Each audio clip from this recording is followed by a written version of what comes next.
بسم اللہ الرحمن الرحیم۔ السلام علیکم۔ بے روزگاری کے دنوں میں مجھے ایران کے ایک گاؤں میں نوکری مل گئی۔ یہ نوکری بڑی ہی غیر معمولی تھی۔ آج سے پہلے میں نے کبھی سوچا بھی نہیں تھا کہ میں ایسی نوکری کروں گا۔ مجھے میرے ایجنٹ نے اس نوکری کے بارے میں کوئی خاص بات نہیں بتائی تھی، بس اتنا ہی بتایا کہ تم نے اپنے مالک کا کام کرنا ہوگا، وہ تمہیں جو بھی کام بتائے گا تم وہ سر انجام دو گے۔ تمہاری تنخواہ پاکستانی 40,000 روپے ہوگی۔ ان دنوں 40,000 روپے بھی بڑی رقم ہوتی تھی۔ میں مان گیا، بلکہ خوشی خوشی مان گیا۔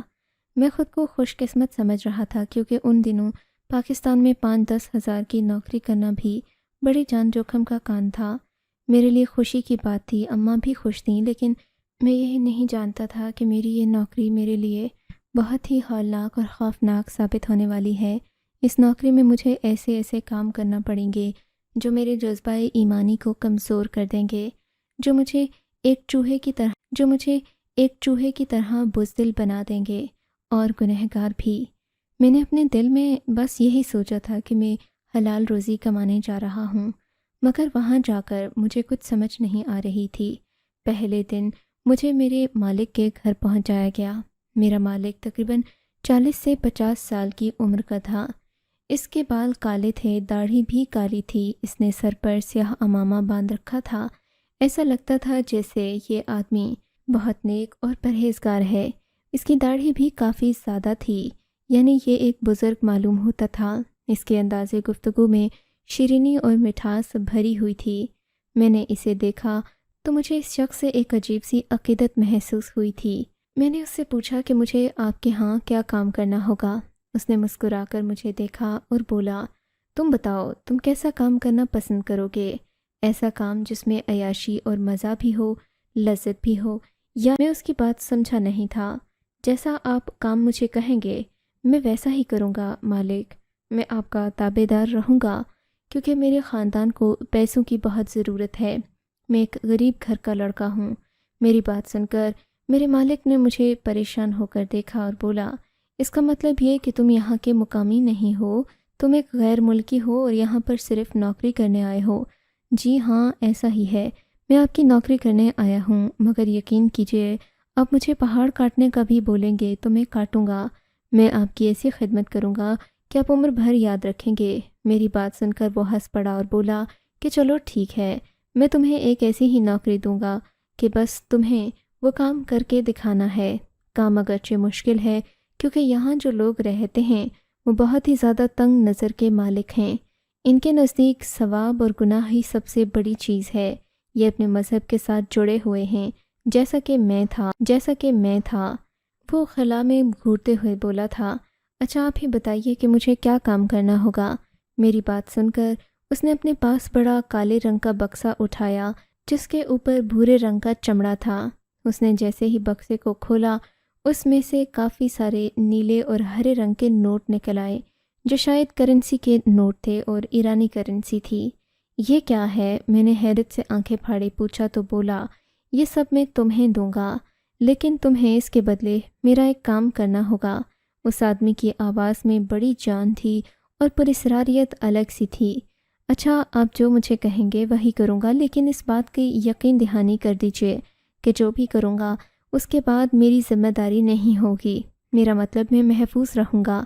ہاں، تم اس بات کی تو فکر ہی نہیں کرو۔ تم اس قدر محفوظ ہو یہاں جیسے ایک بچہ اپنی ماں کی آغوش میں ہوتا ہے۔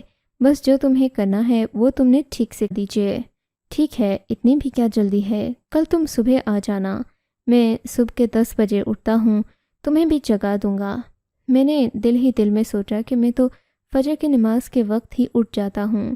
لیکن ایک عجیب واقعہ یہ ہوا، اس سب بات چیت کے بعد ہم لوگ کھانے کی میز پر آ گئے۔ میں نے بھی کھانا کھایا، پیٹ بھر کر کھانا کھایا تھا، لیکن صبح جب میری آنکھ کھلی تو صبح کے 12 بج رہے تھے۔ مجھے بڑا سخت حیرت کا جھٹکا لگا تھا۔ آج سے پہلے کبھی مجھے صبح کے وقت اتنی نیند نہیں آئی تھی۔ میں تو ہمیشہ فجر کے وقت جاگ جایا کرتا تھا۔ مجھے اپنے وجود پر ایک عجیب سا خمار طاری ہوتا محسوس ہو رہا تھا۔ میں نے فوراً منہ ہاتھ دھویا اور اٹھ کر مالک کے کمرے کی طرف چل پڑا۔ مالک سامنے ہی بیٹھا ہوا تھا۔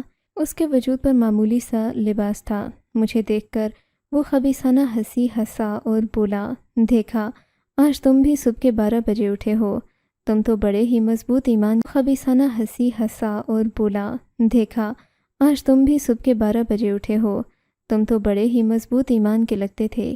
مجھے لگ رہا تھا 4 بجے اٹھ کر میرے کان میں اذان دو گے، پر تم سے تو خود نہیں اٹھا گیا۔ دیکھو میں تم سے پہلے اٹھ گیا ہوں۔ اس نے شراب کی بوتل اپنے منہ کے ساتھ لگاتے ہوئے کہا، تمہیں حیران رہ گیا، مگر حضور آپ کا حلیہ تو ایسا ہے کہ آپ بہت نیک معلوم ہوتے ہیں، پھر یہ سب کیا ہے؟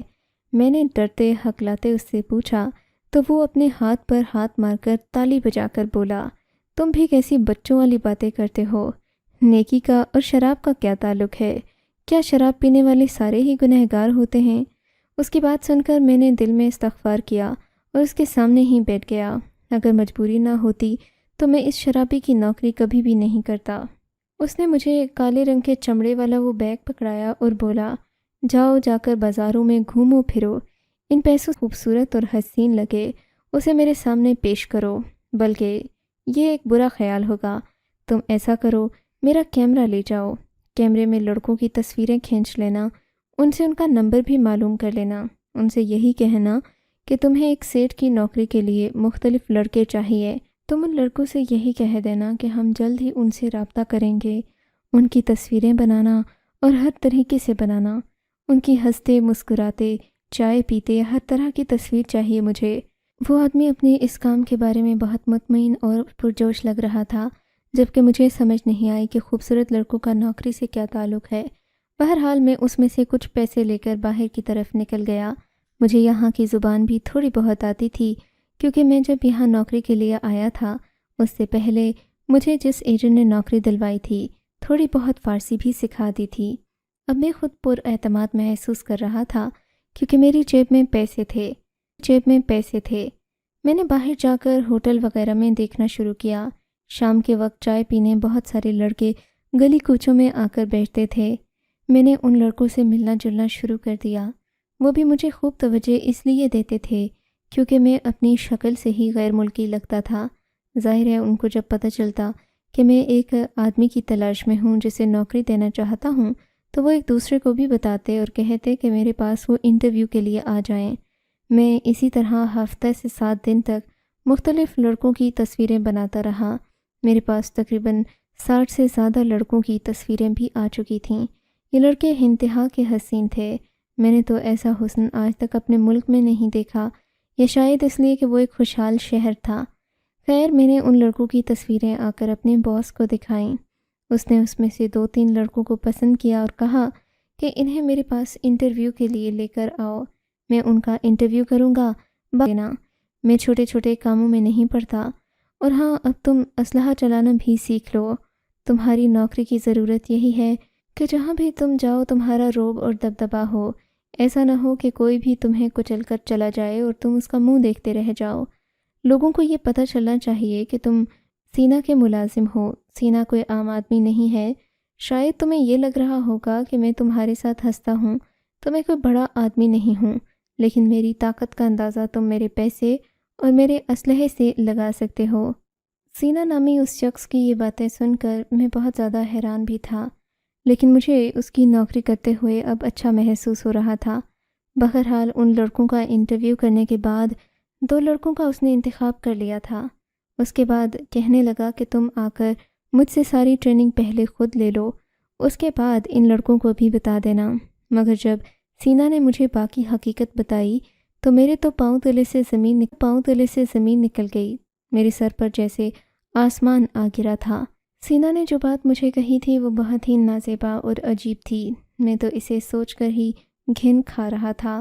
میں نے زندگی میں نہیں سوچا تھا کہ اتنے ادنا اور اتنے گھٹیا کام کے بھی اتنے زیادہ پیسے دیے جاتے ہوں گے۔ سینا نے مجھے یہی کہا کہ ان لڑکوں کو اس کام کے بدلے میں 1 لاکھ ریال دیے جائیں گے۔ آج کل تو ایک پاکستانی روپیہ بھی 140 ریال کے برابر ہے، لیکن اس وقت ریال کی اچھی خاصی قیمت ہوا کرتی تھی۔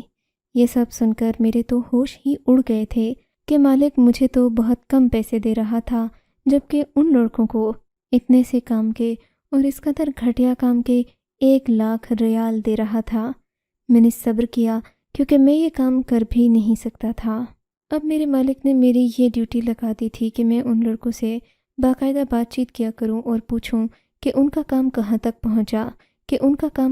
پہنچا، انہوں نے کوئی ترقی کی بھی ہے یا پھر وہ پیسہ لے کر فرار ہو گئے ہیں۔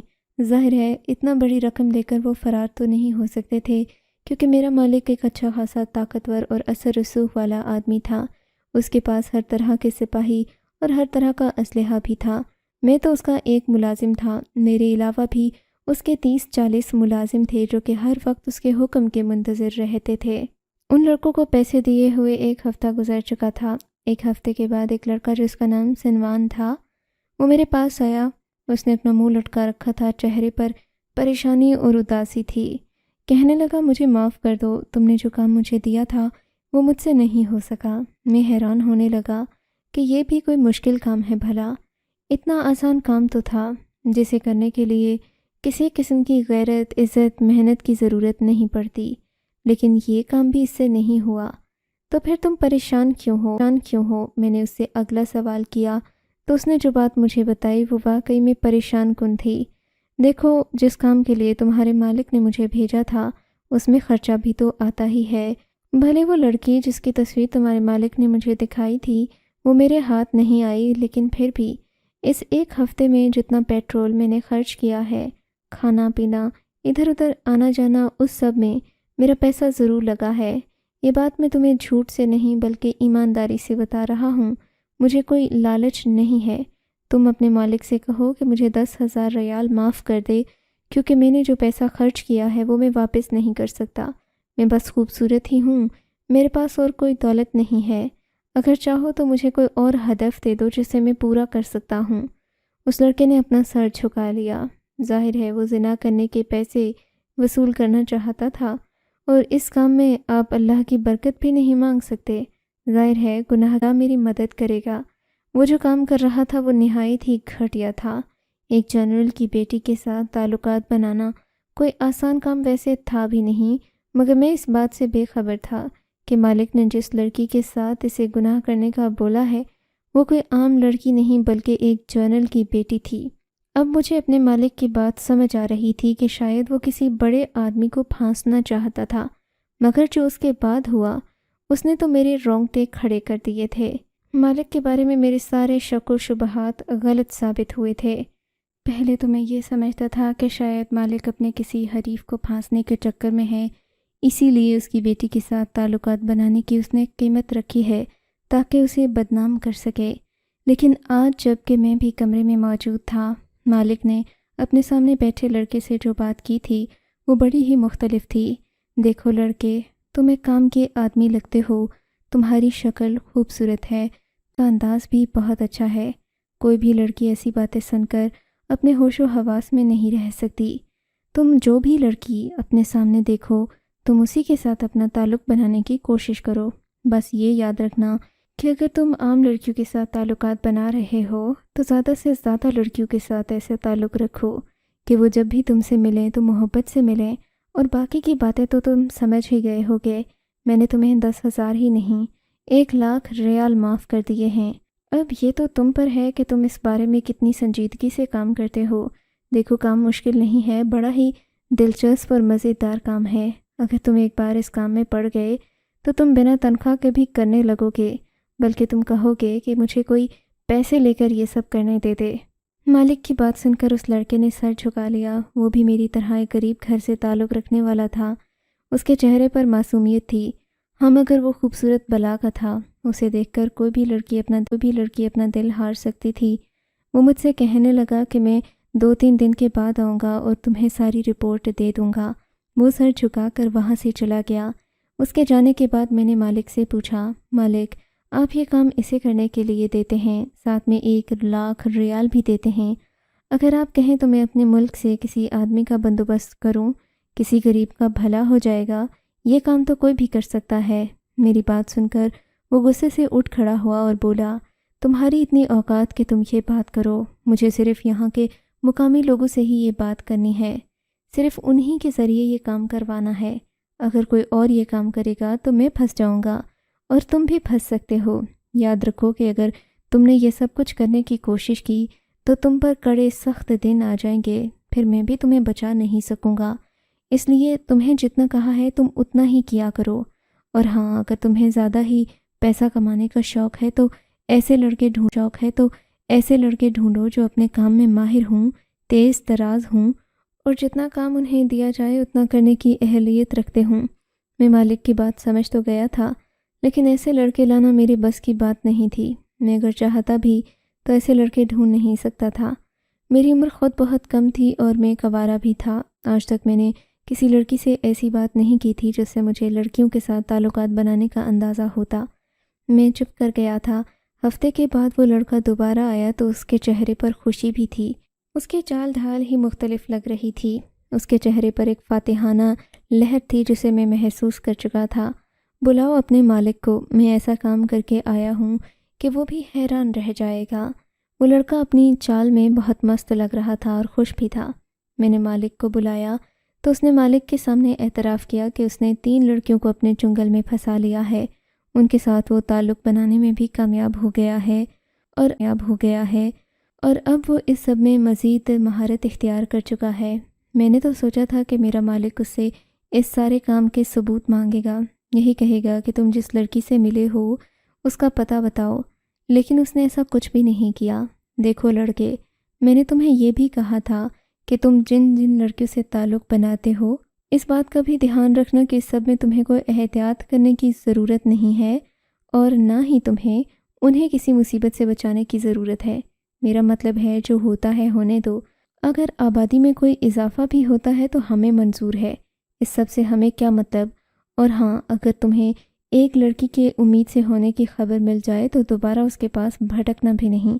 بس تم جتنی لڑکیوں کو اپنے چنگل میں پھانس سکتے ہو پھانس لو، اور جب مجھے تمہارے باپ بننے کی خبر ملے گی تو میں تمہیں خود ہی 1 لڑکی اور 1 بچے کے بدلے میں 1 لاکھ ریال دوں گا۔ تم بڑے وہ میرے لیے بہت اہم تھا۔ اب اگر تم ایسے ہی 10 مزید کارنامے کر لو تو تمہاری زندگی سنور سکتی ہے۔ مجھے مزید لڑکوں کی بھی ضرورت نہیں پڑے گی۔ ذرا سوچو، اگر تم یہ سب کر لو گے تو تمہاری زندگی کتنی خوش کن گزرے گی۔ زندگی بھر تمہیں اور کچھ کرنے کی ضرورت ہی نہیں رہے گی۔ وہ لڑکا آج مالک سے 2 لاکھ ریال مزید لے کر گیا تھا۔ وہ اتنا خوش تھا کہ میں اس کے چہرے پر آج پہلی بار اتنی خوشی دیکھ رہا تھا۔ اس نے مجھ سے یہی کہا کہ وہ غربت سے تنگ آ چکا ہے اور اب ایسے ہی اپنے پیسے کمانے کا راستہ نکال چکا ہے، کیونکہ اسے کسی بھی ادارے نے نوکری نہیں دی۔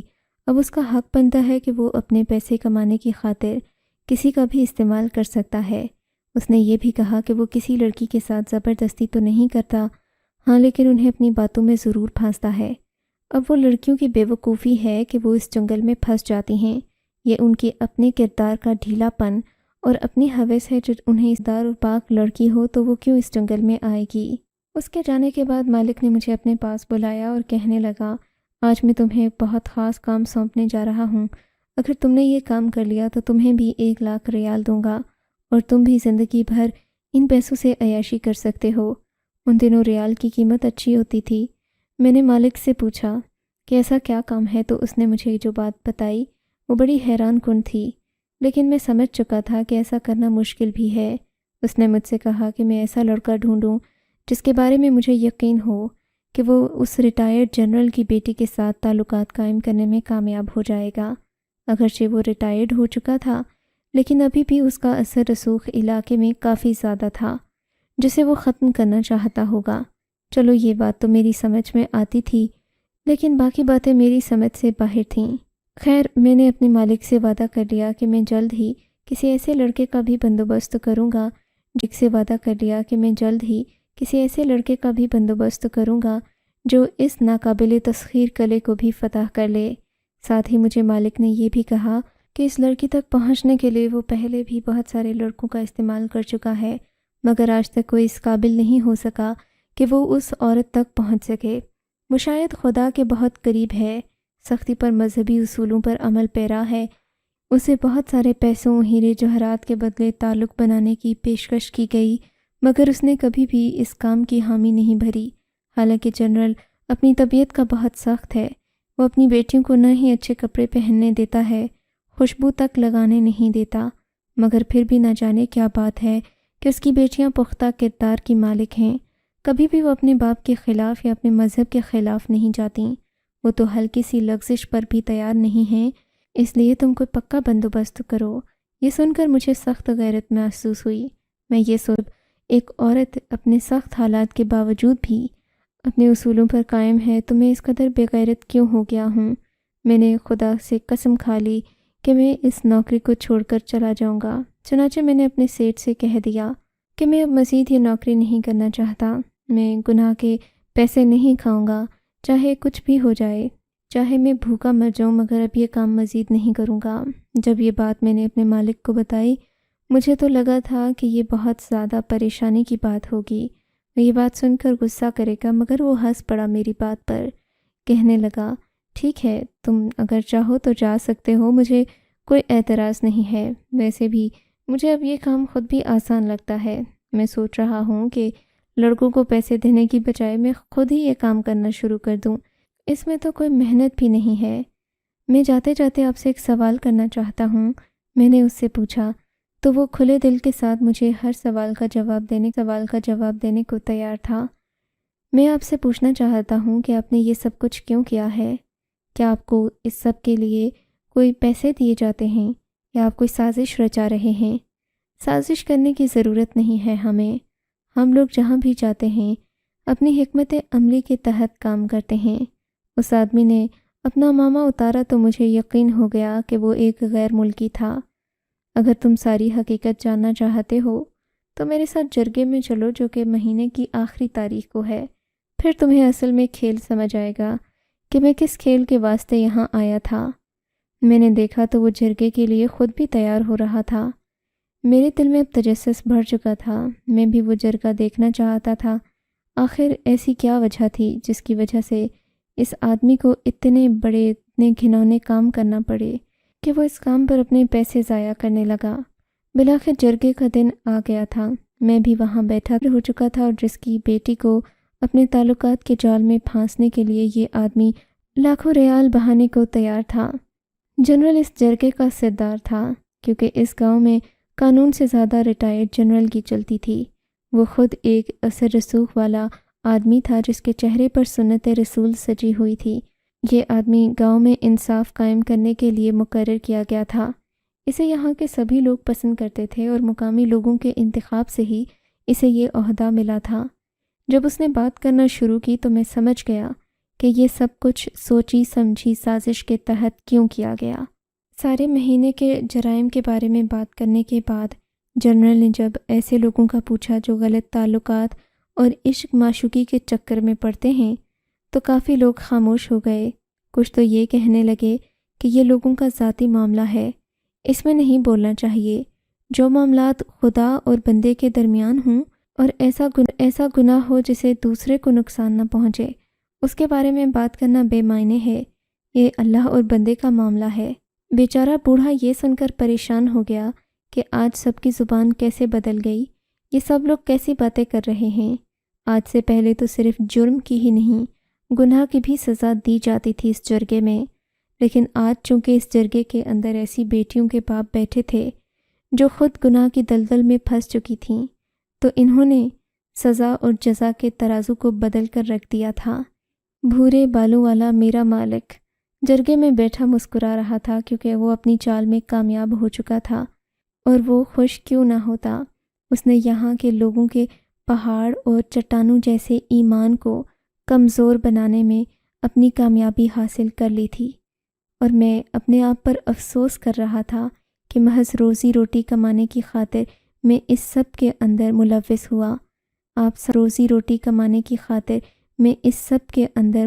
ہوا۔